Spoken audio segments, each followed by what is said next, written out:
I'll tell you what I have enjoyed at this major. I've commented on it. We've had quite a few different bands, particularly in the attackers. We've seen Capite, we've seen Bandit bands. I know he's not an attacker, but we've seen Bandit bands, we've seen Thermite bands, we've seen, you know, different stuff creeping in as well. You know, aside from Dokkaebi's rate has gone through the roof, but then... the KB and Ying, I think, have been our most two popular bands. But there you go. Ying probably followed by Dokkaebi. But generally speaking, I've really enjoyed it, because we went through a big period of time where you came into the ban phase and you could, you know, with probably 80-90% accuracy, we could pick who the bands were going to be. Monty is another one that's crept in a couple of times. So yeah, it's been interesting stuff. And on the defensive side, we had like an 18-month window. I've only ever seen like the trifecta of bands. It was like Mira, Maestro, Valkyrie. They were the only. In fact, no, it was Echo. Sorry, in the mix with that one. You just see them banned out all the time, and it was like, okay, which two of the three is it going to be this time round? Can't wait. Whereas at least now you do tend to see a little bit more diversity in the bands. Azami taken away. My question is, as always, will Solus be let through here? Quite frustrating. Again, you don't always see the immediate impact of the Solus, but in the later round, my God, do you feel the lack of those drones? Fourth and final ban is going to be the Valkyrie, taken away by NIP. Yeah, so once again, I think, you know, pretty much as I touched on earlier, with the Solus, teams will ban them out sometimes, but I think just much prefer to have them available to use rather than trying to deal with them, although not getting picked in the initial operator lineup for the defenders of NIP. They will kick us off with an office and exhibition defense, so it tends to be one of the top two floor sites. It's Karaoke Tea, I think, does edge it a little bit as the favourite, but instead they're going to be heading over to that other side.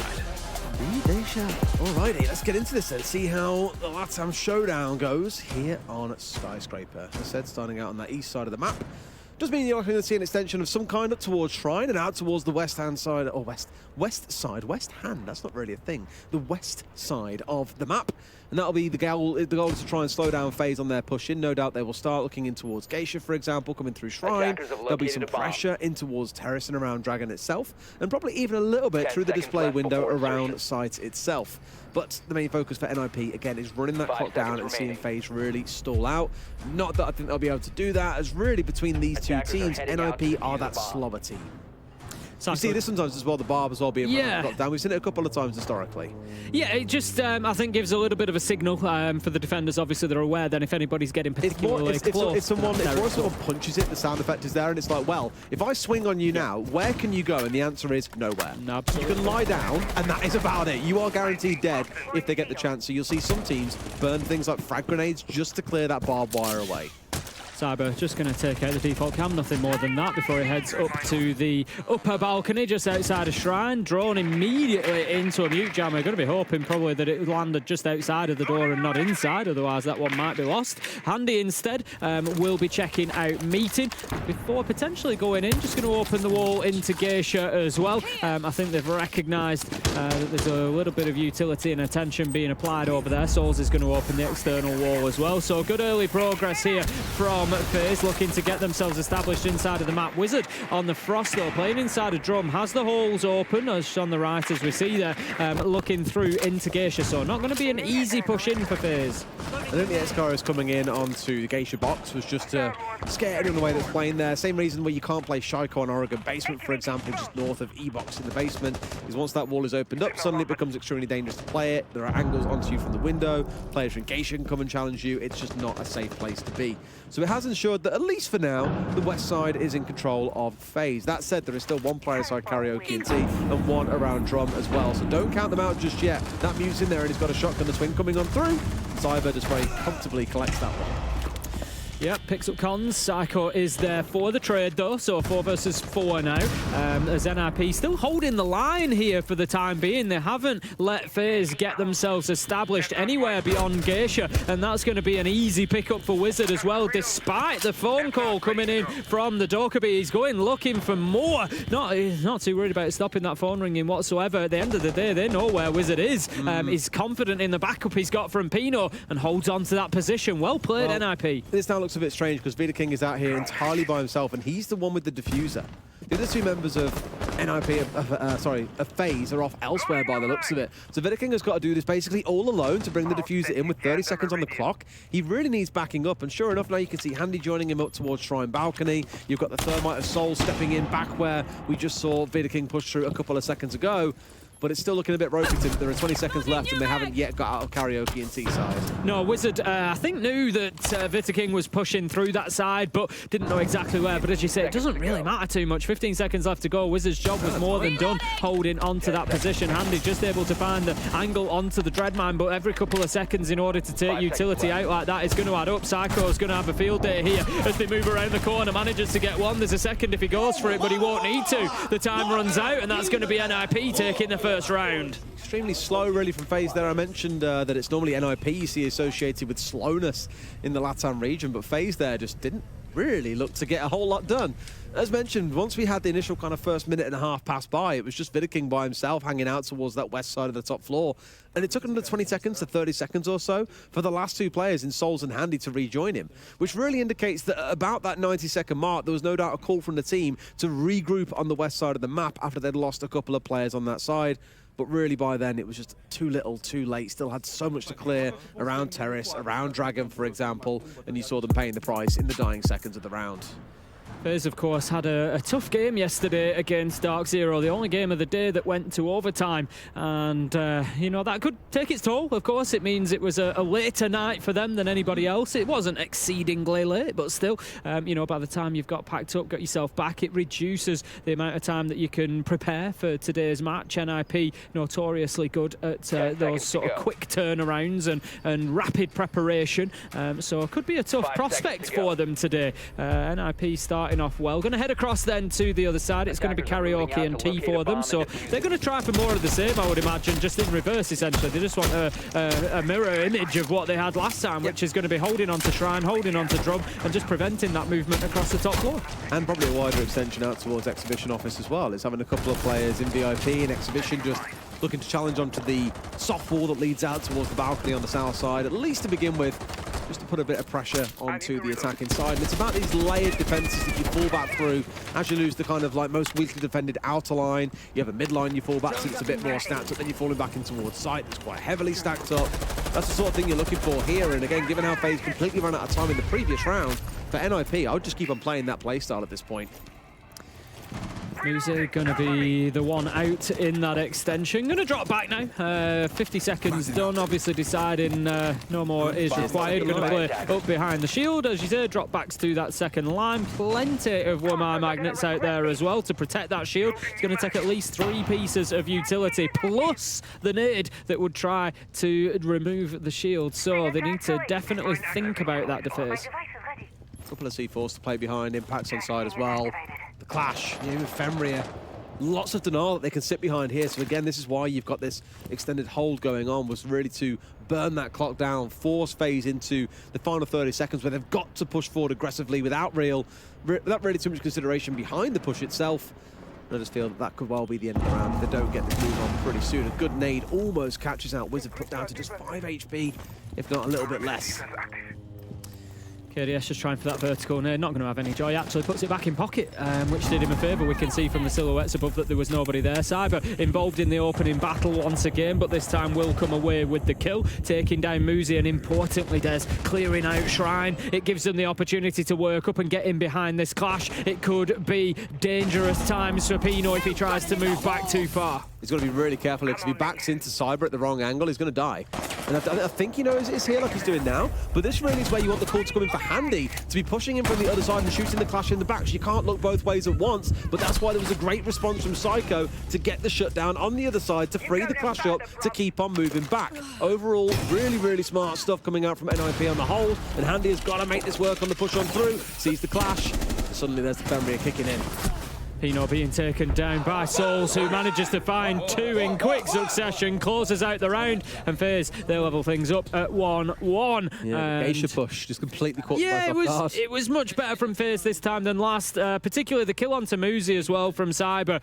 You know, that was the sticking point really last time in the first round, was getting across the top of the map. They got themselves in, but were unable to ever really approach site. But with about a minute left on the clock, Cyber took out what could have been a difficult position behind the shield, behind the Wamai my magnets, everything that Muzi had going on for him. A bullet still found his head, and Cyber got the job done, and that really opened things up because it, again, as we said at the time, it makes it difficult for the clash, it weakens other positions, and NIP were always sort of fighting on the back foot from that point. You probably see it here in some of the outlines, but it was a real heavy push coming in from the east side of things for the attackers.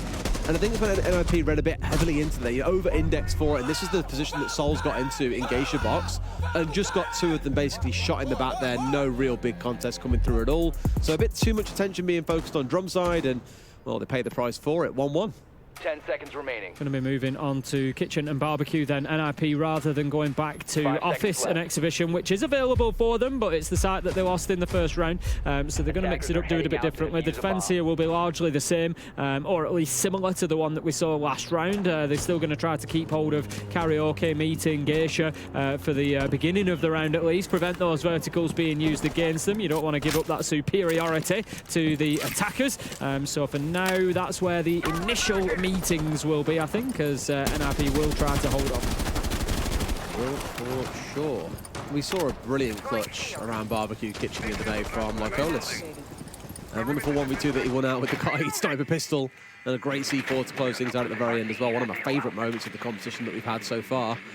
Can't imagine we'll be requiring a clutch of that calibre in this game, admittedly, given how proficient these two teams are across the board, nor do I expect rounds will necessarily come down to that sort of situation, the same spot again, but you never know. As we start things out, top floor, at this point, you know how this goes. Defending the downstairs, if you can't defend it laterally, you move upstairs and hold that area and look to play vertically. So it's not all that different to attacking in towards a Karaoke and T defense here for the side of FaZe. It's why you've got things like these castle barricades on the upstairs, why you've got barbed wire around. No doubt why there are things like magnets and potentially Fenrir dread mines. You can see one above the door, also locked in place. So for FaZe, who again back in round one struggled a bit with the clock and we're starting to get towards that point in round two, there is a lot to get done in this round. Yeah, there is. They're still moving across. Handy and Vitaking are still trying to push across the top floor from the exhibition office side. They haven't really got themselves established inside of Shrine yet. They're halfway through the round. And let's not forget, Karaoke and T are not the target. They're not the site. You've got to clear this out to then have that next step to do. So getting into Karaoke T and, having a minute left on the clock like they're going to do any second now is not really quick enough, because you're then going to have to go another step if you want to put that diffuser on the ground. And so for me, FaZe really need to speed up a bit here. Do.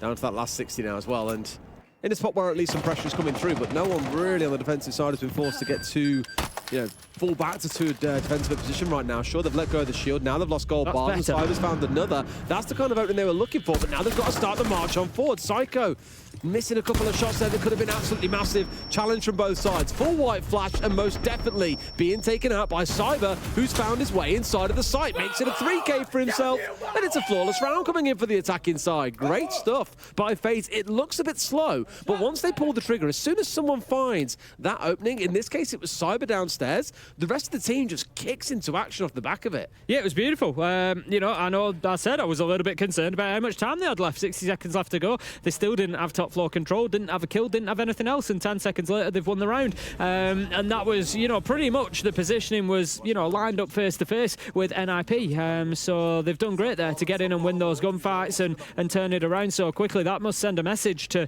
NIP here, really, that, they need to be very, very cautious about what sort of appears comfortable to them. Cyber just managing Cyber's the problem. Yeah, he is. How many times have we said that over the years? Cyber just being able to walk on into sight like that. NIP, I think, had taken their eyes off the ball. They were too concentrated on that top side, potentially. Think about the fact they've got the verticals upstairs. They could fight Cyber from there, but the rest of FaZe was keeping them busy up there. So just really smart play. I think really it's the second out of 3 rounds though for FaZe now that we have seen a player get backstabs in some form. It was Souls coming in through Geisha and then Geisha box in the prior round. In this one, it was Cyber working his way in downstairs. And whether it's a lack of attentiveness or they're just flat out losing these gunfights, because Cyber was down on half HP, they're still letting these backstabs really dictate what goes on, because these backstabs are removing the backline. Oddly enough, it's why it's called a backstab, removing the backline out from the defensive side. So all they've got left are these players out in slightly more aggressive spots, like the Clash are in Drum, or in that round, 2 or 3 players still hanging around up on the top floor as 2 or 3 players all pushing towards them. Now, I've seen that Clash run out. This also brings me back to another memory. We used to see this back in APAC. I believe it was Sandbox used to do it all the time.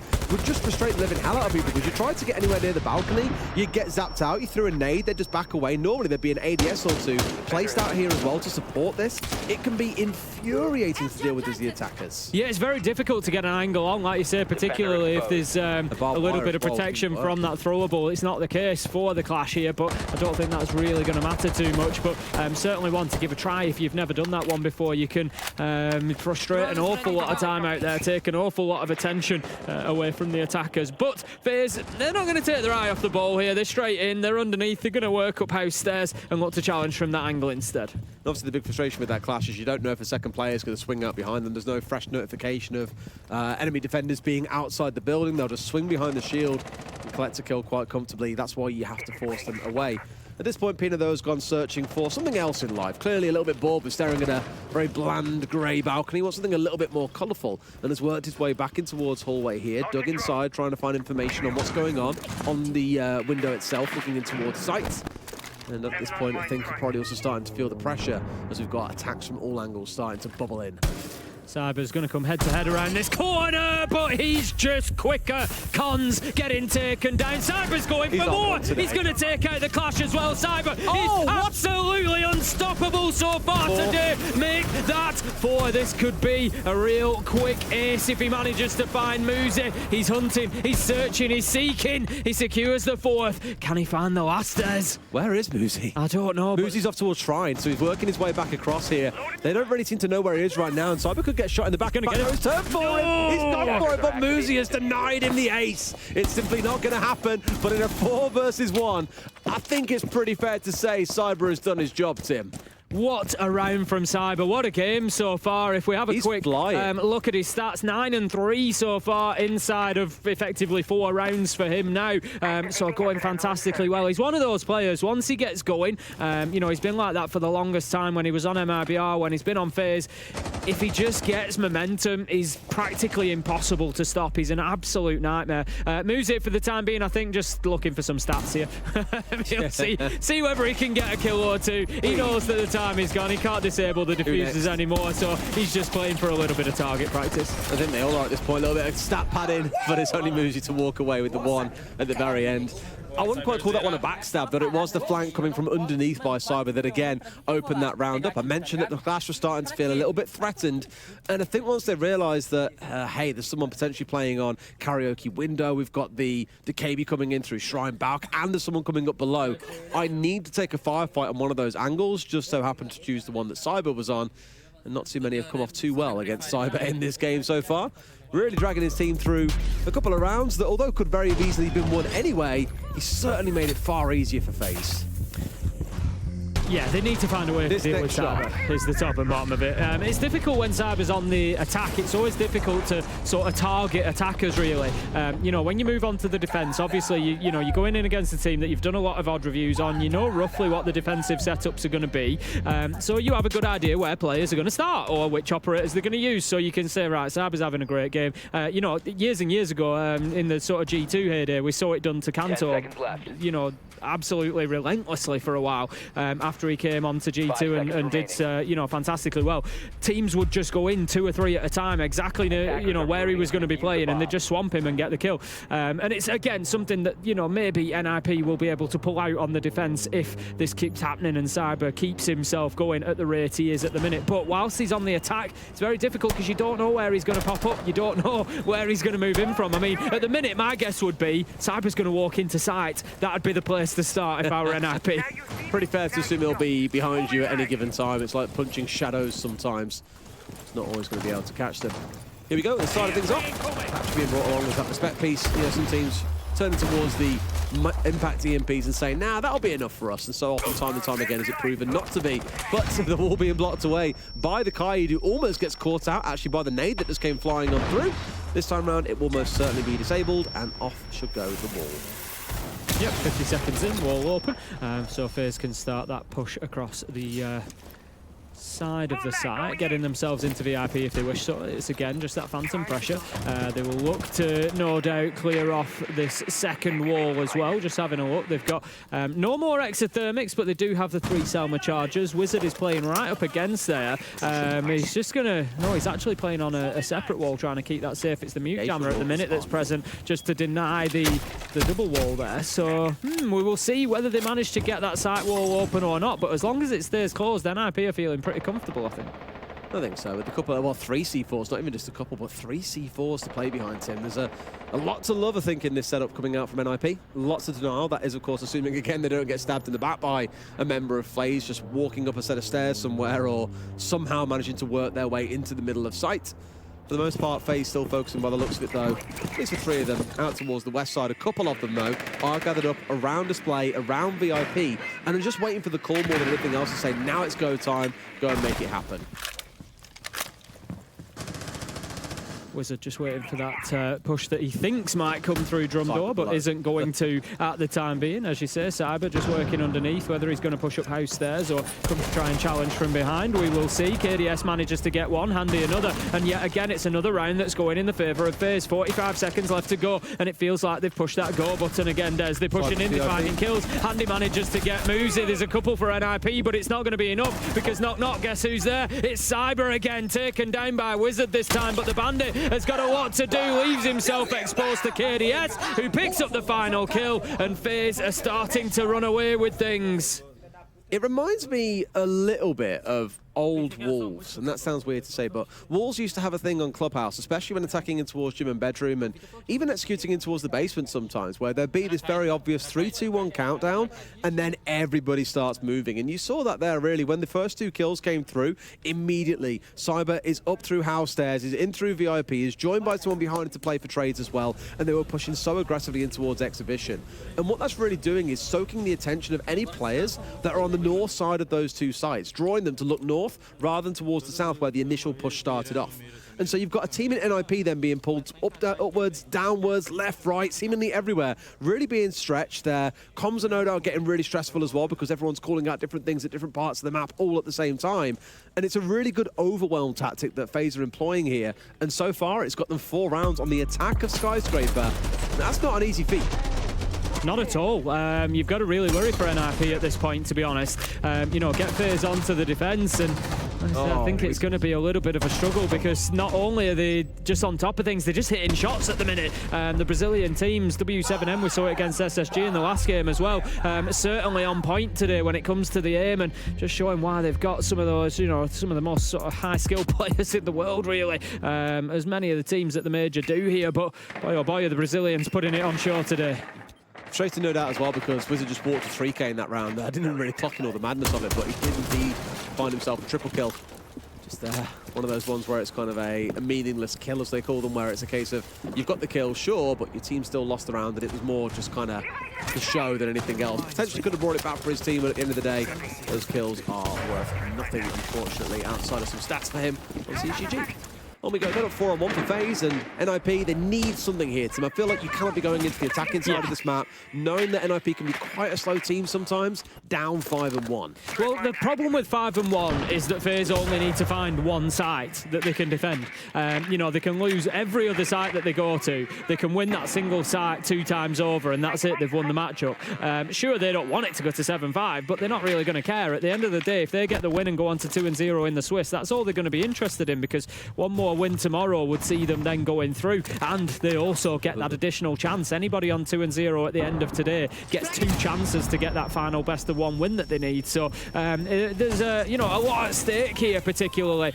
So NIP really needing to hold on to this final defensive opportunity, I'd say. He was fishing out Psycho from below there, which is why he's now got himself up on the display case. A fine piece himself, but in a spot where he doesn't want to get caught by any more of those nades, so already being restricted from below, from to the south, to the north, to the cavicles coming on through. NIP really starting to feel the squeeze already, Tim. Yeah, exactly that. The breach is open. Muzi keeps fighting here inside of Exhibition. Needs to be careful. If he peeks around that corner, he might just lose his head. This has been the problem. NIP have sort of been in the right places for defending, but they've just lost the gunfights. He hears the barbed wire going on the stairs, though. Pino finds Cyber. Going to be a big kill. Can Muzi double up and get a second? It's KDS at the bottom of the stairs. They know that he's there. Is he going to get the opportunity for the fight? He has to drop away. He's challenged from both sides. Muzi manages to get handy. Muzi manages to get KDS 5 versus 2, and this is the best that NIP have looked so far. Really just dug in on site here as well. 3 of them with a couple playing off-site, really in support on the other side of the map, just to keep, again, FaZe divided and chasing 2 ends of the same stick, it felt like. Not quite over just yet. It's been a king with the 1. Still 4 more to find, and I can't imagine that he will. He surely will not. Wizard with that closeout. So finally, even though he got that 3K in the previous round, rewarded in this round with the closing kill. It's going to be 4-2 to FaZe at the half. Yeah, much better finish for NIP there. You know, perfectly timed to have a decent round performance to push them into that second half. FaZe going to be moving on to the defense. Cyber certainly one to watch. You know, we quite often see that players will have a good half on a certain side. So, you know, they might come in and have a good attack and then just completely go quiet on defense, or vice versa. We'll see whether that happens for Cyber. The games where players have a 20 kill game or more, you know, they're rare because they've got to put that performance in on both sides of the half. So going to kick things off. FaZe on defense. It's going to be Exhibition and Office. We just have a look at the casual double from Muzi there, as he managed to get one in Exhibition and then one over the stairs. He'd been waiting the longest time for that KDS kill as well. NIP showing good patience. Hopefully we see that build something in the second half. Again, I always say it, Tim, 2 halves to a game of Siege. I want to see what NIP do on their attacking side here for the first couple of rounds, just to see if this is going to be competitive or if maybe FaZe just really run away with things on the defensive half. Spicy first pick coming out there, Tim. Cannot ignore the lovely bright green icon in the bottom left corner of your screen. It's Cyber running around on the Caveira. On the other side, though, you've also got the Amaru, so 2 spicy operators being picked up in round 1.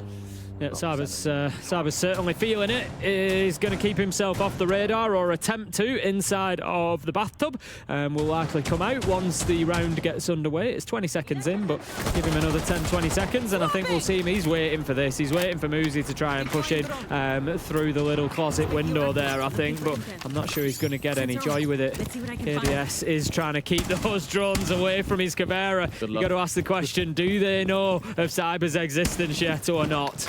You'd surely hope not. I mean, now drones will probably be chasing him up. You can see there's still one more down there. And you can kind of see how it increases the proficiency of the Caveira when you can really give a notice as to whether or not she's been spotted. And as you say, that really is what KDS is looking to do here. Pino going to be getting back onto the drones. It just looks like NIP, we've mentioned, you know, the speed of NIP's attacks being a little bit limited sometimes. Opening kill is going to be found by FaZe, 5 versus 4, and NIP still sort of outside of things at the minute. Cons does not want to go and collect that diffuser because he knows where the kill has come from. It's not a kill, actually. It's going to be a drop out of the server. I think, as you say, we're going to get a rehouse. It did baffle me for a second as to why there was nobody on the kill feed, but there we go. It's like a rehost coming in. 2 half with FaZe on the attack. FaZe were, to be honest, looking pretty good. Cyber's having a fantastic game so far. They're going to head on to the defense. It's going to be down in bathroom and bedroom, I think. The location of a bomb. Yes, it is. We're down on the bottom floor. And NIP, I mean, FaZe were pretty aggressive on the attack. There were 2 rounds that they won by Cyber just kind of walking in and killing everybody. So I feel like maybe NIP, you know, bring a little bit of that back in reverse, you know, get themselves in the mix, get in there and find some kills and really send a message to FaZe, because, you know, we've seen over the years that NIP can struggle with time issues and leaving things to the end of the round. And I feel like that's where FaZe are going to hurt them if they get into that final sort of 30 seconds and still have work to do, and still having to push on, you know, into sight and things like that. That's when FaZe are going to hit them on the flanks and make life difficult for them. Absolutely. I mean, this one's a fun one because, as we speak about every time we come to these ground floor sites, when there's a lot of soft flooring above them, vertical play becomes the name of the game, and that is exactly why you have the defenders setting up on the upstairs. And the attackers, no doubt, starting things out up on this second floor and looking to assault their way in. Trying to keep those defenders busy, at the very least force them away back down to sites so they can take over the top floor themselves and make use of those verticals to their own means, namely getting the diffuser down, Tim. I talk about NIP getting aggressive. Look at Cyber, he's right here, ready for the run out. He's absolutely itching for it, just standing on the threshold at the minute, taking the peek around. He better not, because the man's watching him from the upside down. Repel! I warned you, Cyber! Wizard, he's going to take him down. Beautiful play from NIP to kick things off. Yeah, good start, because Cyber's been the man that's been absolutely on fire. Prior to the rehost that we just had come on through, he was over double digits in kills, had got himself a 4K in one round, walked to 3K in another. Not quite single-handedly, but had done a large part in FaZe's success to date after that 4-2.5. So to start things off this way, getting him off the board is probably the best thing really that NIP could have hoped for. Certainly is. Psycho's going to be holding a very tight angle in there. Needs to be careful though, just expose himself a little bit as he turns around. Pre-place Nitro. KDS is just maybe waiting for a little bit of info once they've tried to push into office upstairs. As soon as they get through that breach, they could be in mortal danger. Handy is going to take out Pino to level things up at 4 versus 4. Muzi very aware of a potential run out. I don't think it's the Solus of Handy who's on that doorway. I'm not sure he's going to be looking to get quite so aggressive. Now he's got his kill. It's sort of pushes him forward. Vita King's going to be the one to find it on the long range. KDS it is to actually finish things with the Nitro. Handy onto Wizard, and it's all falling apart for NIP in 5 or 10 seconds. Man was down, Psycho picked up, FaZe take themselves another, and that's going to be 6-2. No Cyber, no problem. Other 4 players can step up when they need to as well. And made that round really look pretty easy, even despite losing again the star fragger of the game so far. Round 9 we move into, it is match point to FaZe. It's a very tall hill for NIP to climb. It's 6-2. That's a lot of glasses, Tim. Looks like you when you take your glasses off and just stand there with like them littered around. To be fair, I've usually got my sunglasses, my normal glasses. Because the funny thing is, it's probably not that funny. It's not funny, but go on. My sunglasses are prescription sunglasses. And the thing with sunglasses is, I don't know, for anybody who's ever worn glasses, when you're wearing normal glasses, you're like really aware that you've got glasses on. The lenses are sort of small, you can see around the sides of them and stuff. You're really aware of them. For sunglasses, generally, they tend to be a bit bigger. Yeah. And mine completely cover all my vision and darken it out. So you sort of forget that you're wearing them. You forget that you've got sunglasses on. It's just that things are a bit darker. Why have the lights gone out? Exactly. Why is the sun not so strong anymore? It's not that I like come inside and forget I've got them on or anything. What happens is I forget that I can't see properly. So I'm just like living my life in my sunglasses, enjoying my day, and then 2 hours later I take my glasses off. I'm like, oh yeah, I can't read that sign anymore. I forgot that I'm half blind, and I just completely forget because the prescription. Yeah, sunglasses that are prescription are life changing. I feel like you've really resonated with the hearts of some people in production there, because you had someone just come down the line saying, "I love it, please keep it up." They're just like, please. They got a tear rolling down their cheek, just like, this speaks to me so deeply. It's true. It's true. If you wear glasses, you know exactly what I mean. If you've got sunglasses on, it's easy to forget the prescription, and then you get a little bit of disappointment when you take them off and you realise you can't see. Well, life stories with Tim. On we march then into this next. Shall we watch some Siege? Do watch some Siege. Let me take my sunglasses off. I can't see it anymore. You got your glasses on, you can see fine. That's because you're half-blind, Tim. That's a different problem.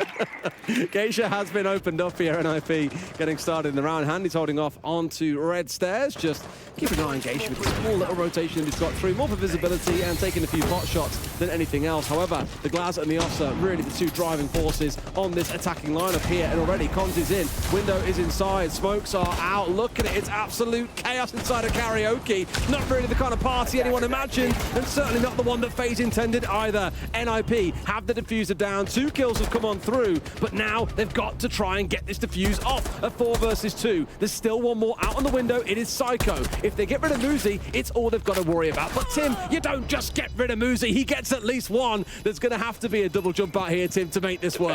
Exactly that. Muzi didn't just bank on there being a second, and Psycho is ready. He's played this game for long enough. He knows exactly where the pressure's going to come from. 14 seconds. They're going to have to start on this diffuser before long, and it's going to be an easy job for Psycho. Honestly, I can't see them doing anything about this. Look up!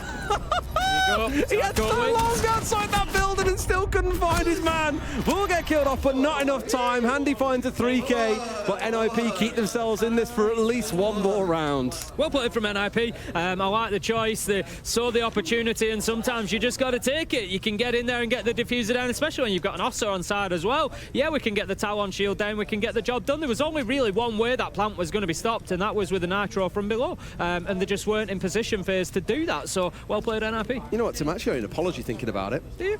about 2 years ago, I picked up glasses, didn't I? I think you owe me a few, to be honest. You know, I don't think you should start picking at that particular thread. Turn a mountain, a molehill into a mountain with there. But no, like when I first got glasses, actually, and I was like really excited about it. Got a couple of pairs, like look really cool. And I was like, oh yeah, I'm wearing these now because at distance I can't see things as well. Like it looks blurry. When I put them on and look outside my front window and look at trees, I'm like, oh, the trees are in HD now. Is how I described it best. But I was really into it. I got like glasses cleaner and a little cloth. And I remember this conversation. I can't take it. And you're like, oh, you won't do that for long. You'll use your t-shirt. You'll be using your t-shirt in about a week. I was like, no, the spray's really good. The t-shirt's not as good. I'll carry the spray everywhere. And you're like, Des, you won't. I'm like, no, Tim, I will. Because me being stubborn, me was like, no, screw you, Tim. You're not going to tell me I'm going to live my life. Where's that spray, Des? It's not here, Tim. How's your t-shirt doing, Des? It's definitely been used a lot for doing them glasses, Tim. I thought it might. Brilliant. So yeah, that's the one apology I think you get from me this whole event. Excellent. Whole event, whole life, whatever. You get an apology per major. Excellent. Is that it? I'm going to hold you to that. I'm going to start stacking them up. Oh, for God's sake. All right, we'll roll it. We'll make me some coupons. We can do one per round if you want, as long as then I keep a comeback going. You get more and more apologies. So it becomes a love letter to Tim Leith after this game's done. Right, Psycho working his way in towards Terrace. At least as a starting point. That Amaro is onside once again, so whether or not NIP are trying to make a similar play just elsewhere is a different question. Not really the kind of site to make that kind of play, but doesn't mean you can't spring in and make some magic happen elsewhere around the map. Although, as I've remarked before, sometimes it's just nice to bring the IQ when you need flashes on side to burn through magnets or ADSs, and you want a decent gun. Amaru, still generally a pretty good pick for that. Was it going to send the drone in? But more importantly than a drone going in or a Frostmat getting spotted out is Cyber picking up Muzi for a kill. 4 versus 4 though as Psycho manages to get the trade. Psycho going big over the last couple of rounds. That's what NIP need at this point, is somebody to really step up and start leading from the front. Handy KDS are going to make that more difficult though as Psycho and Cons go down. That's another. It looks like FaZe are on the way to their second win here. They beat Dark Zero last night and they've got NIP on the ropes, raining body shots in, and it just needs that one knockout blow as Wizard comes in. They will find it and FaZe will lock it down, and they go 2-0 here in the Swiss format at the Atlanta Major. Rehos put to one side. That was just overall dominant game by FaZe. That first half really got things rolling, and those last couple of rounds that they've won